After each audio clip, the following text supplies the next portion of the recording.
আমরা চাঁদাবাজদের বিরুদ্ধে কথা বলি, মন খারাপ করে একটা রাজনৈতিক দল। আমরা নির্বাচন কমিশনের দ্বিচারিতার কথা বলি, মন খারাপ করে একটা রাজনৈতিক দল। আমরা টেন্ডারবাজির বিপক্ষে কথা বলি, গুসা করে একটা রাজনৈতিক দল। আমরা সংস্কারের পক্ষে কথা বলি, গুসা করে একটা রাজনৈতিক দল। আমরা বলি লন্ডনে বসে ষড়যন্ত্র হয়, গুসা করে একটা রাজনৈতিক দল। লন্ডনে অবশ্যই ষড়যন্ত্র হয়।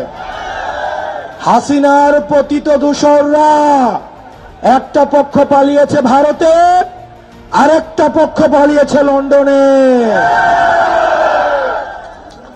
সুতরাং যারা ফেসিবাদ বিরোধী রাজনৈতিক দলে যারা আছেন, আপনারা গুসা করেন না।